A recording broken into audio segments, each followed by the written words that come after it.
Bapak sekalian, kita akan saat teduh sejenak. Kita mau arahkan hati pikiran kita ke dalam hadirat Tuhan.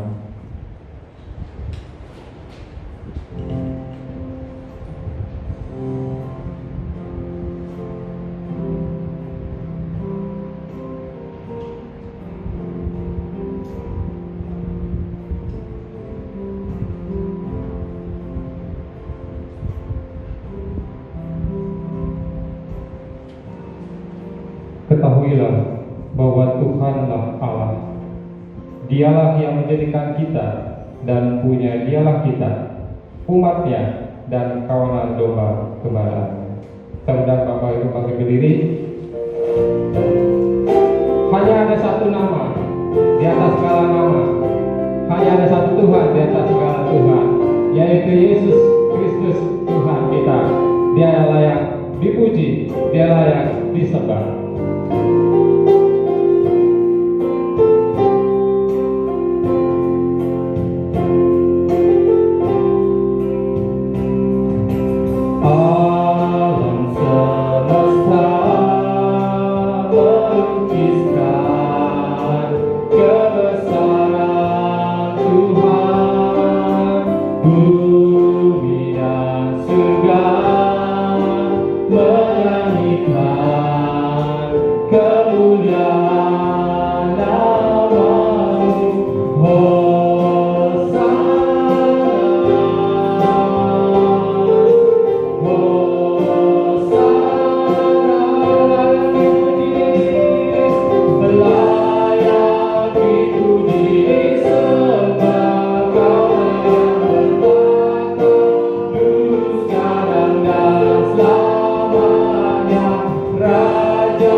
Sungguh ya Tuhan, nama-Mu besar, termulia, Raja di atas segala raja, Tuhan di atas segala Tuhan. Kami datang ya Bapa hari ini, Kau pilih kami ya Tuhan, satu persatu ya Tuhan. Di mana hati kami ya Tuhan, kami bawa ke dalam hadirat-Mu. Sungguh kami bawa ya Tuhan hati ini untuk pemuliaan nama-Mu. Biarlah Engkau pakai setiap kami ya Tuhan, untuk boleh dapat meninggikan Tuhan, dapat memuji, menyenangkan hati Tuhan. Terima kasih ya Bapa. Mungkin ada rekan kami yang mungkin tidak hadir, kiranya Engkau pimpin mereka boleh beribadah ya Tuhan. untuk hari ini, dan juga teman-teman kami yang ada di sini, biar sungguh kami boleh dapat memuji, memuliakan nama-Mu ya Tuhan. Terima kasih ya Tuhan. Sekali lagi layakkanlah kami ya Tuhan. Kami adalah manusia yang berdosa. Ampunilah kami ya Tuhan akan segala kesalahan dan dosa kami selama hidup kami ya Tuhan. Kiranya Engkau sucikan kami ya Tuhan, sehingga kami boleh layak hari ini memuji, meninggikan nama Tuhan. Terima kasih ya Tuhan, kami siap memuji nama-Mu, kami siap meninggikan nama Tuhan. Hanya di dalam nama Yesus Kristus kami berdoa dan bersyukur. Amin. Kita akan mengikrarkan pengakuan iman rasuli. Pengakuan iman rasuli. Aku percaya kepada Allah Bapa yang Maha Kuasa, Khalik langit dan bumi, dan kepada Yesus Kristus Anak yang tunggal Tuhan kita, yang dikandung dari Roh Kudus, lahir dari anak darah Maria, yang menderita sengsara di bawah pemerintahan Pontius Pilatus, disalibkan, mati dan dikuburkan, turun ke dalam kerajaan maut, pada hari yang ketiga bangkit pula dari antara orang mati, naik ke surga, duduk di sebelah kanan Allah Bapa yang Maha Kuasa, dan dari sana Ia akan datang untuk menghakimi orang yang hidup dan yang mati. Aku percaya kepada Roh Kudus, gereja yang kudus dan am, persekutuan orang kudus, pengampunan dosa, kebangkitan tubuh, dan hidup yang kekal. Amin. Silakan duduk Bapak-Ibu sekalian. Kita hari ini sama-sama bersukacita. Amin. Kita boleh punya Tuhan yang baik. Kita mau bersyukur pada Tuhan. Kita datang ke baiknya dengan hati yang bersyukur.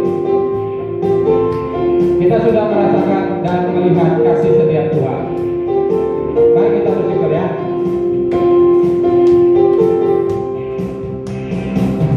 Datanglah ke baiknya dengan hati bersyukur, ke dalam pelatarannya dengan hati bersuka rasakan dan lihatlah betapa baiknya Tuhan, bahagia merindu padanya. Kami sorak-sorai akan bersorak-sorai, bersyukurlah kepada Tuhan selagi Ia baik, bahwasanya untuk selamanya kasih setianya. Bersyukurlah kepada Tuhan selagi Ia baik, bahwasanya untuk selamanya kasih setianya. Datanglah ke baiknya, datanglah ke baiknya dengan hati bersyukur, ke dalam pelatarannya dengan apa? Dengan hati bersuka rasakan dan lihatlah betapa baiknya Tuhan, bahagia merindu padanya. Akan bersorak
Kita akan persiapkan hati kita untuk mendengar firman Tuhan hari ini.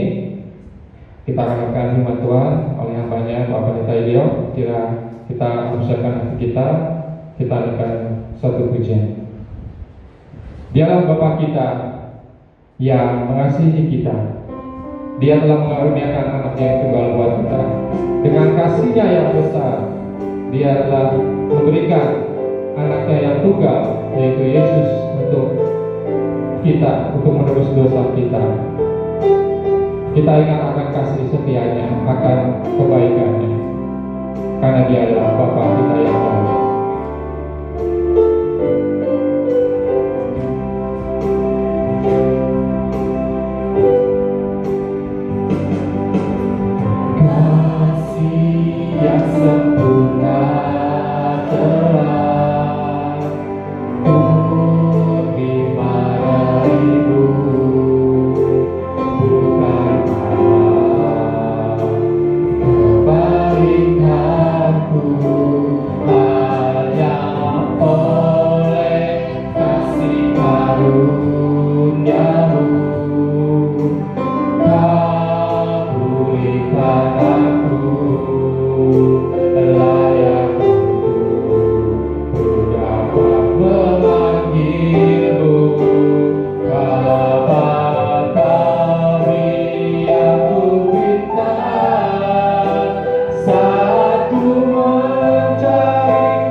Mari saudara, sebelum kita merenungkan firman Tuhan, mari kita tunduk kepala, kita masuk dalam doa.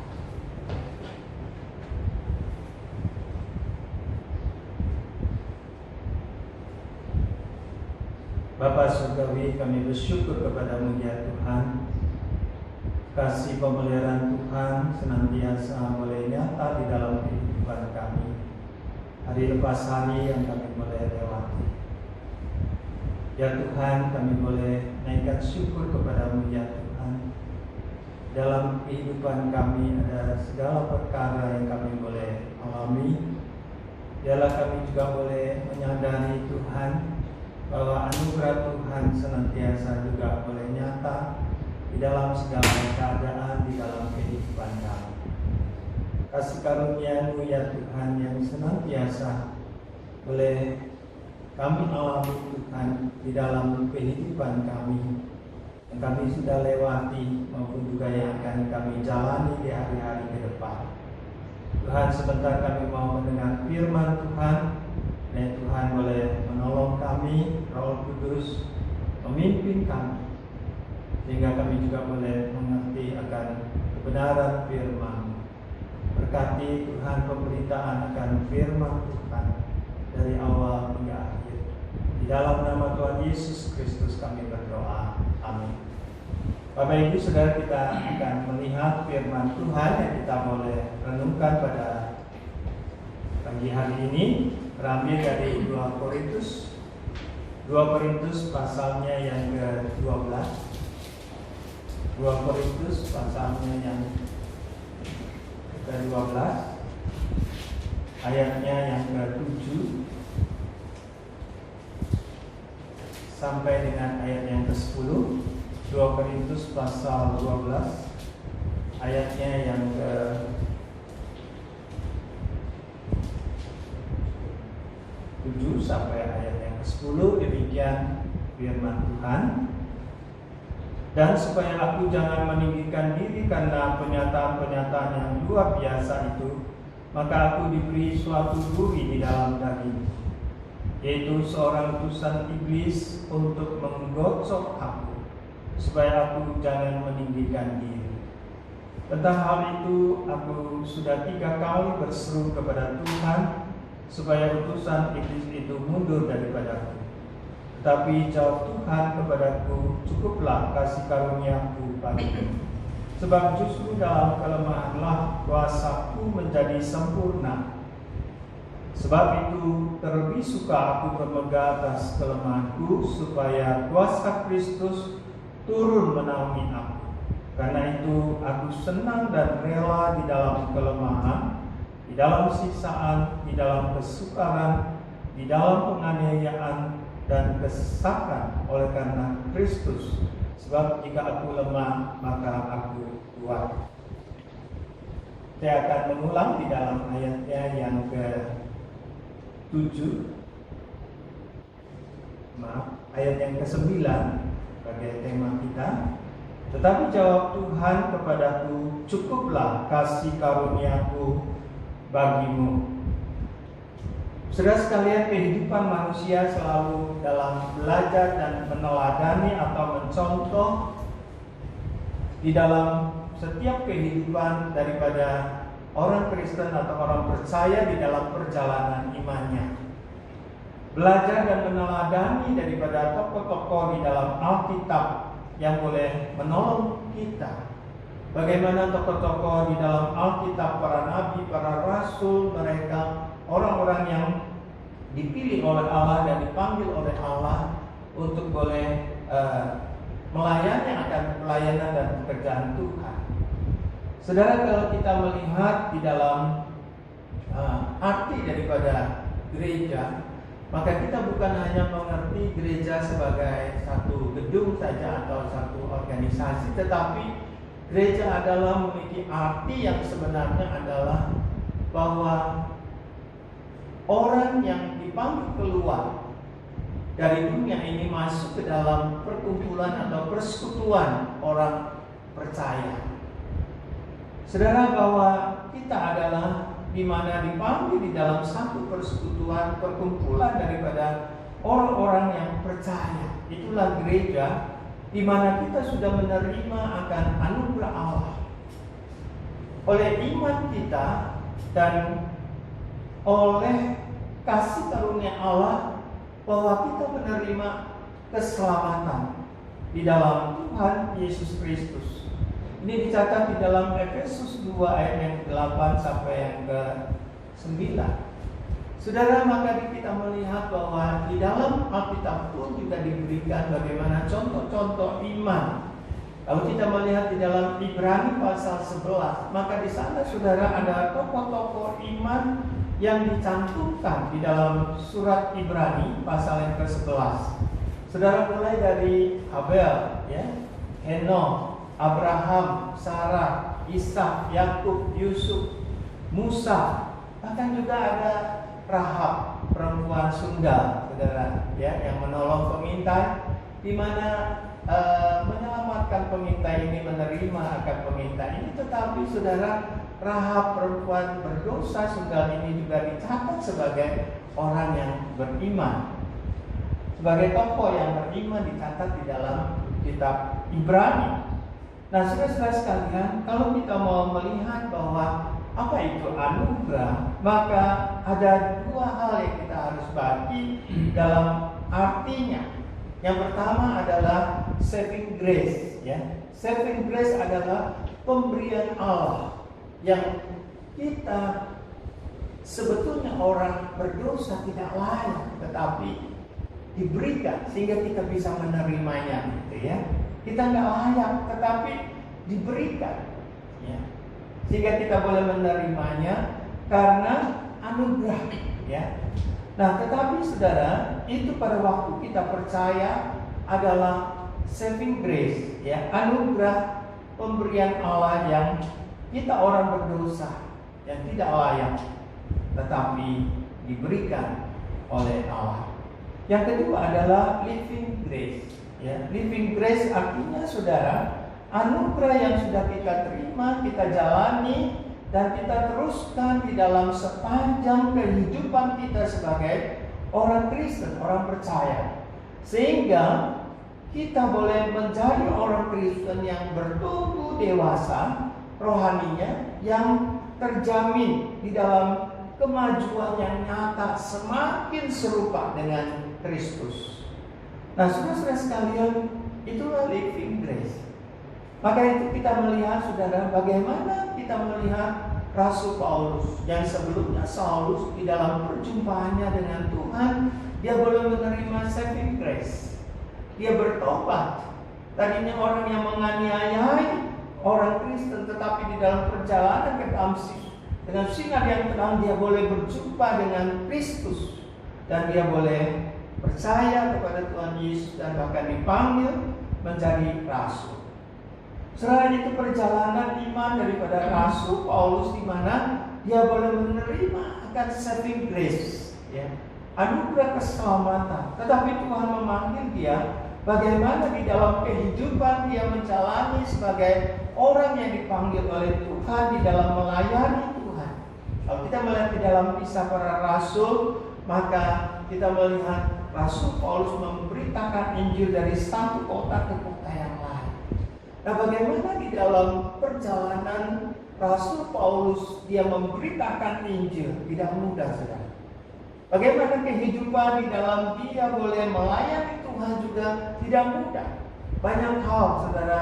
Dia harus mengalami penderitaan, dia harus mengalami kesesatan, dia harus mengalami kesukaran, dia harus mengalami penganiayaan. Ya, dikatakan di dalam ayat yang ke-10. Karena kalau kita melihat luar biasa di dalam pelayanan Rasul Paulus. Nah, di dalam bagian ini, saudara, pasal 12, kita melihat bahwa Rasul Paulus dia mendapatkan penglihatan dan penyataan Allah. Bagaimana dia seorang rasul yang luar biasa, saudara, di mana Allah memakai dia, bahkan mendapatkan penglihatan dan mendapatkan penyataan-penyataan Allah yang diterima dari Tuhan.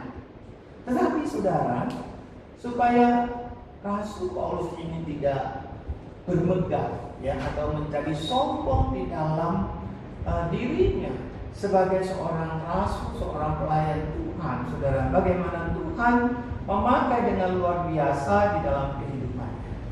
Nah, saudara, di sini kita melihat ada peranan iblis juga, saudara ya, di mana dikatakan memang tidak secara spesifik apa yang dialami oleh Rasul Paulus.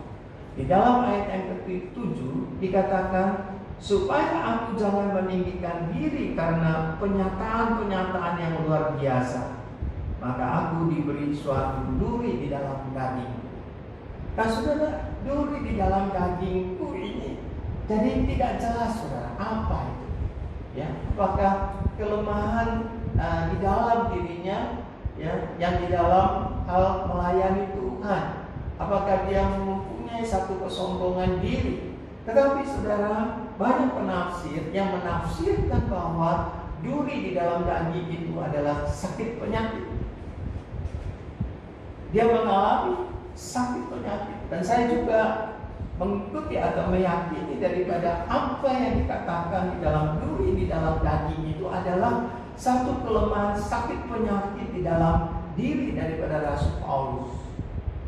Dia mengalami sakit penyakit. Memang gak diberitahu berapa lama dia mengalami sakit penyakit.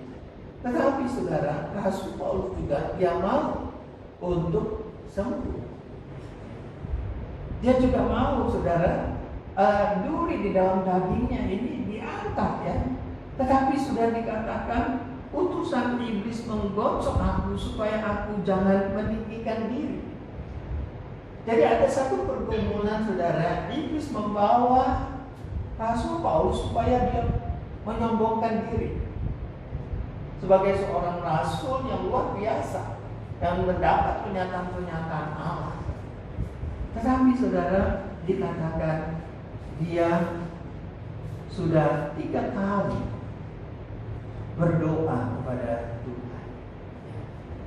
Jadi dia memohon kepada Tuhan, dia berseru kepada Tuhan sampai 3 kali. Supaya apa, saudara? Dikatakan supaya duri di dalam dagingnya itu boleh hilang. Ya. Saudara, tetapi di sini kita tidak hanya mengambil secara hurufiah, saudara, ya, hanya berdoa 3 kali. Tetapi saudara mungkin mempunyai satu arti. Pasti Rasul Paulus dia seorang yang beriman. Dia pasti seorang yang bersungguh-sungguh berdoa. Bukan hanya kita melihat 3 kali, tetapi bagaimana saudara setelah dia 3 kali berseru kepada Tuhan, yang dikatakan supaya utusan iblis itu mundur daripada. Jadi seingin Tuhan juga iblis yang membuat diri daripada Rasul Paulus mengalami duri di dalam daging itu, akan sakit penyakit itu. Nah, saudara-saudara sekalian, di dalam konteks kita pada hari ini, ya, tentunya kita berdoa, saudara, pandemi COVID-19 ini supaya berakhir. Atau tidak berakhir, kita juga berdoa supaya berseru kepada Tuhan. Mungkin berapa kali saudara berdoa dan berseru, saya tidak tahu. Demikian juga saya, ya, supaya berakhir. Dan kalau tidak berakhir, supaya semakin sedikitlah, ya, semakin menurun, tetapi ya semakin banyak, ya, semakin bertambah mereka yang terpapar COVID-19. Nah, saudara-saudara sekalian, kita mau merenungkan akan hal ini di dalam kaitan jawaban Tuhan kepada Rasul Paulus. Cukuplah kasih karuniaku bagimu, Paulus. Ya.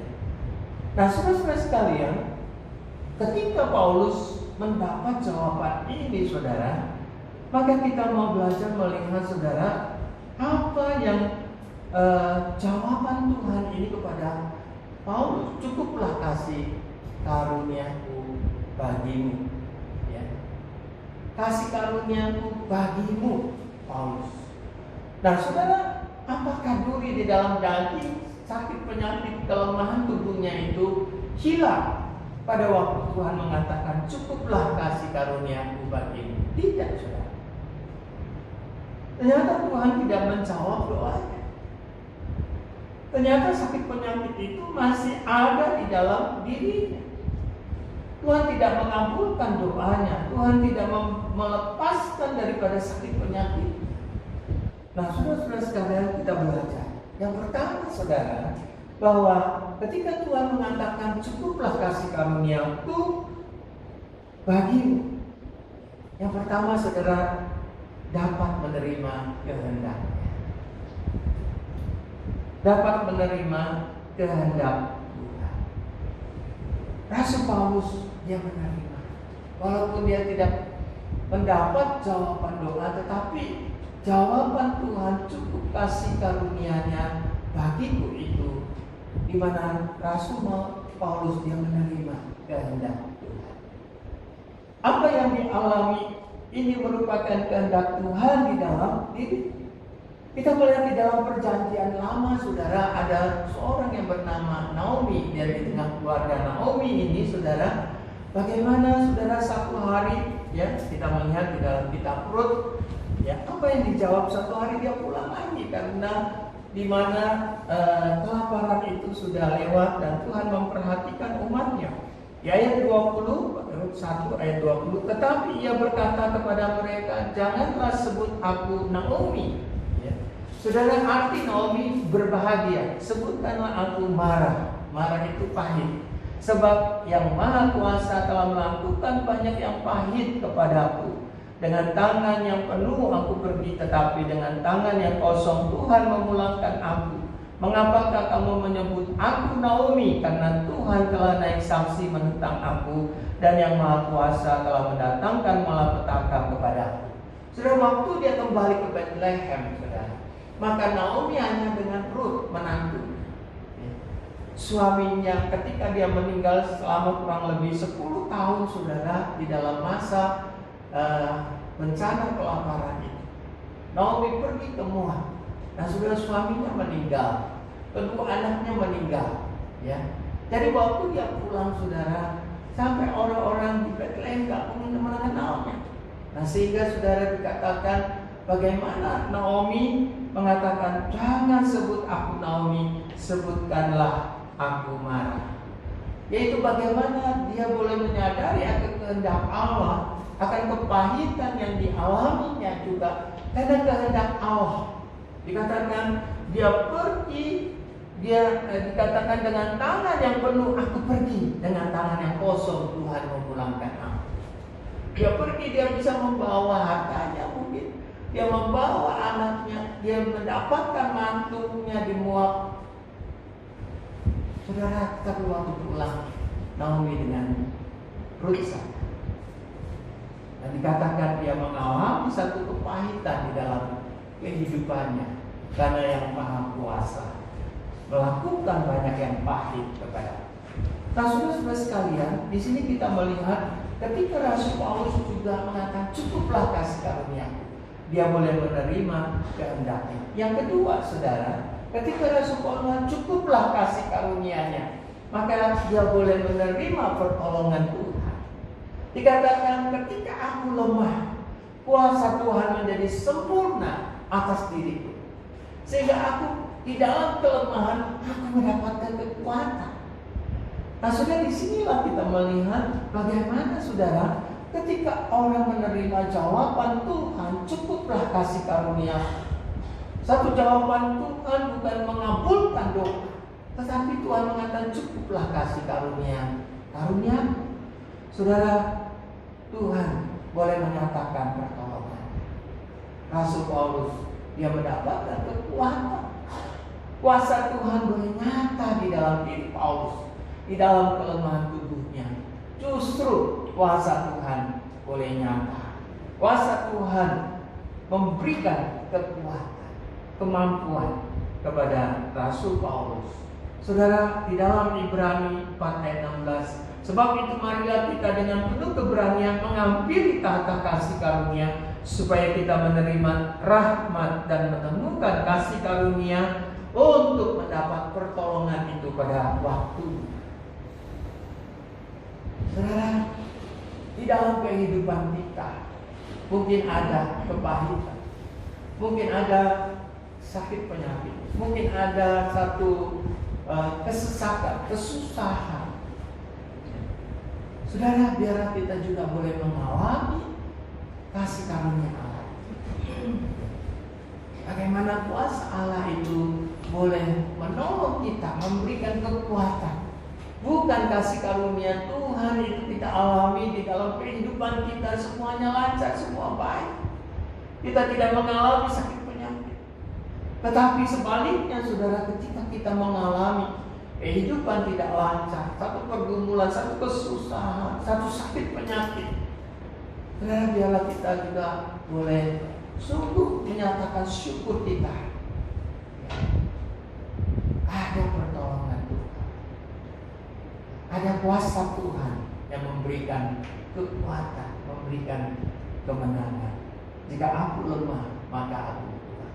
Sehingga Rasul Paulus, dia tidak hidup di dalam kesombongan di hadapan Allah, karena dia boleh mendapatkan kasih karunia Tuhan. Saudara, biarlah kita boleh sungguh mau belajar. Bagaimana juga saudara, seorang yang bernama John Knox, ya, seorang teolog, saudara, dia mengatakan demikian. Karena kasih karunia Allah, saya menjadi sebagaimana adanya saya, bukan saya, melainkan kasih karunia Allah di dalam diri saya. Karena itu saya bersyukur kepada Allah melalui Tuhan Yesus Kristus yang telah berkenan memberikan kemenangan kepada saya.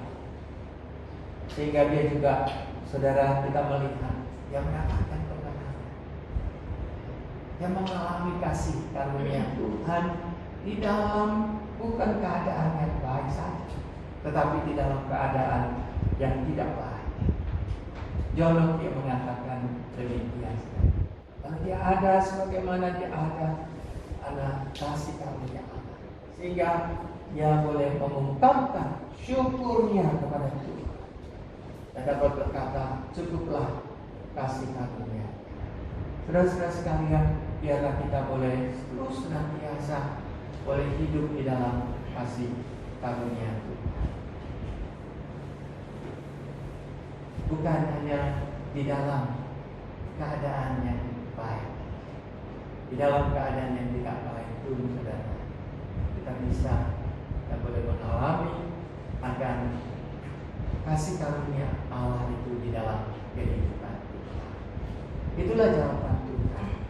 Biarlah kepada saudara, kepada saya, ya, di dalam kehidupan kita, perjalanan iman kita, biarlah kita juga boleh menjadi orang-orang Kristen, orang percaya yang menang, yang kuat, yang boleh mengalami bagaimana kasih karunia Tuhan di dalam kehidupan kita, yang kita boleh alami di hari-hari kehidupan kita.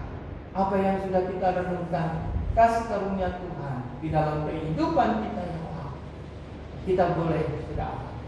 Tapi biarlah di dalam perjalanan kehidupan kita, apa yang di depan, biarlah kasih karunia Tuhan juga boleh sungguh ada menyertai di dalam kehidupan kita.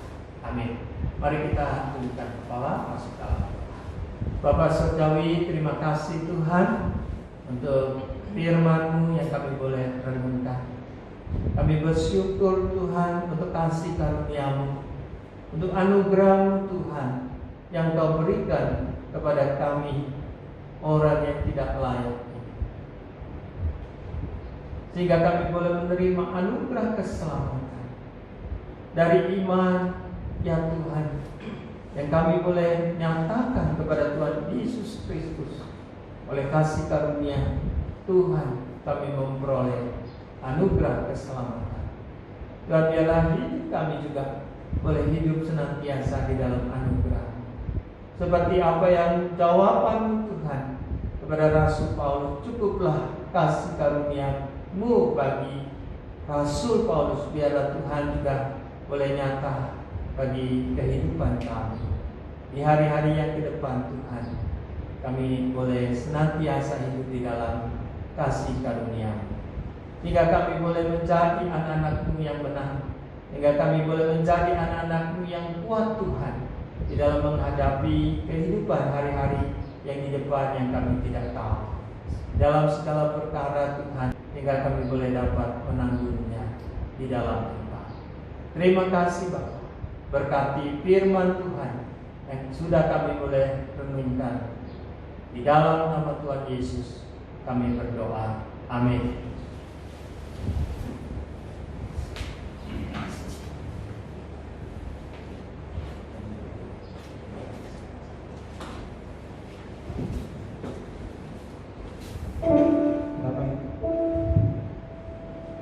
Kita akan meresponi firman Tuhan. Begitu indahnya firman Tuhan. Tuhan sudah memberikan kita kebaikannya, memberikan anugerah keselamatan bagi kita, memberikan segala berkat-berkatnya bagi kita, dan juga memberikan kesehatan bagi kita sepanjang masa COVID ini.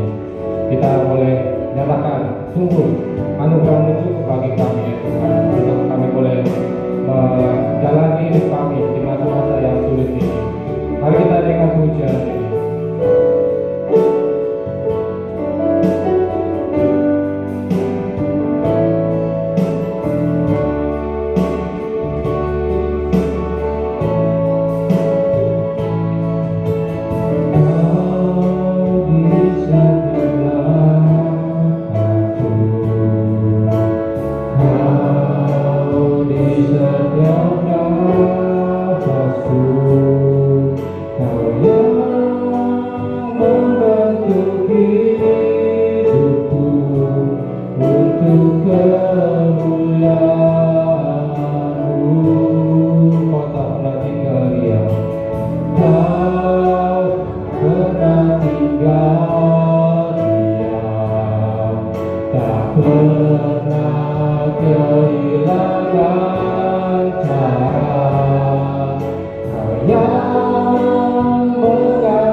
Saudara, hari ini ada peneguhan dari pengurus komisi anak sekolah minggu. Saya persilakan untuk maju ke depan untuk periode 2020 sampai 2022 karena tertunda, gitu ya. Silakan maju semua ke depan di depan.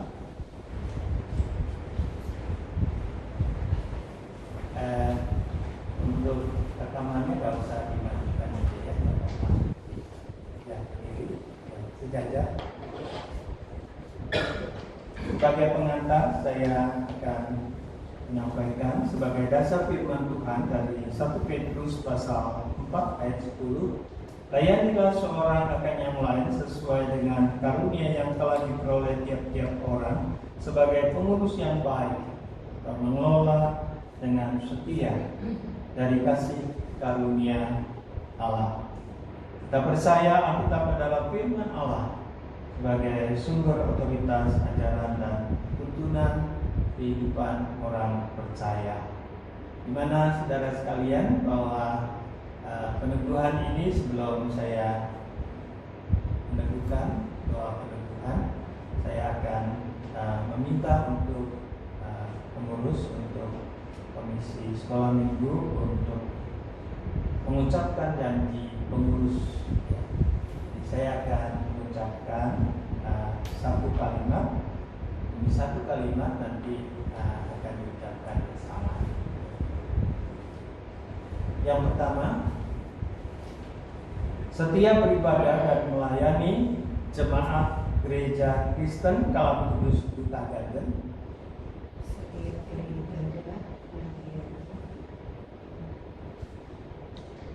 Setia beribadah dan melayani jemaat Gereja Kristen Kalam Kudus Duta Gaden. Setia beribadah dan menjalankan hidup berdasarkan ajaran Alkitab yang adalah firman Allah. berdasarkan ajaran Alkitab yang adalah firman Allah. 2. Melaksanakan tanggung jawab sebagai pengurus komisi Melaksanakan tanggung jawab sebagai pengurus komisi sesuai tata dasar dan tata laksana Gereja Kristen Kalam Kudus, sesuai dengan tata dasar dan tata laksana Gereja Kudus, serta berupaya hidup kudus dan menjadi teladan bagi jemaat dalam kehidupan sehari-hari.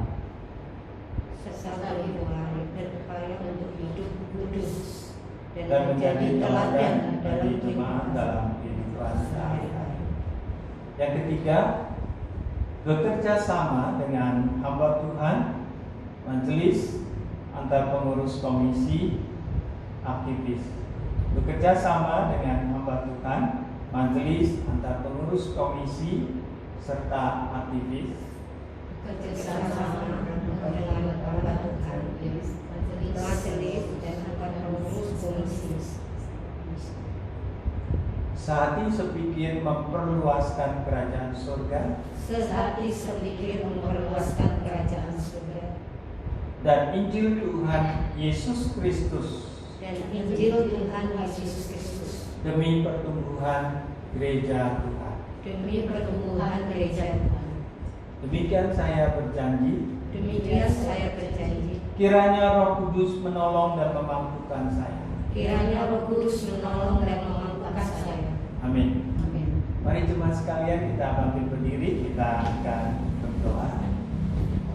Sekaligus peneguhan daripada pengurus pada saat ini.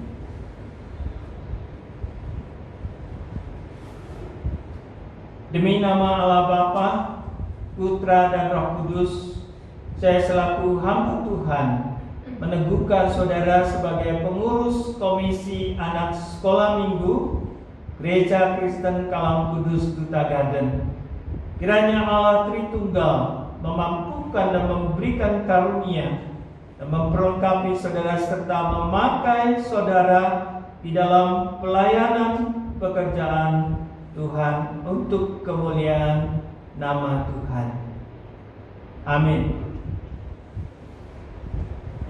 Silakan kembali lagi ke tempat di depan saja, kita akhiri dengan doksologi. Depan maksudnya duduk di depan ya. Yang garis depan. Ya, sekali lagi. Ya, kita akhiri ibadah kita menaikkan pujian doksologi.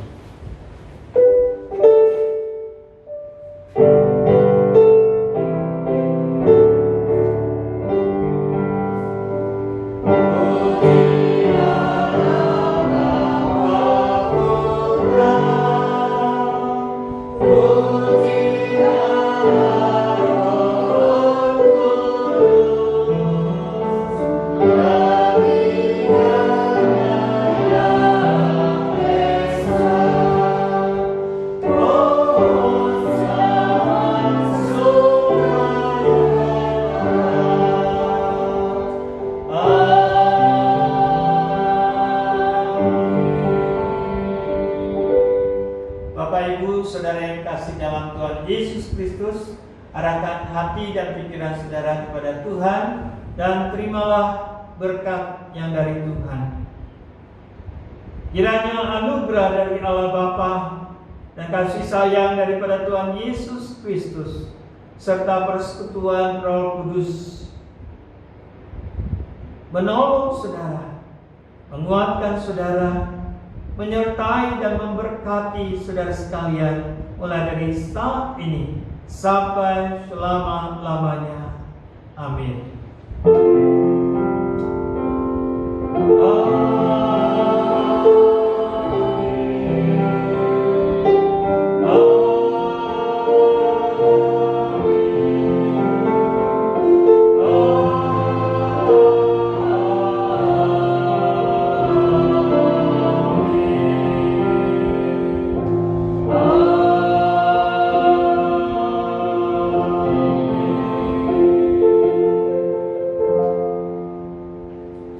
Silakan duduk saat dulu. Ibadah selesai. Tuhan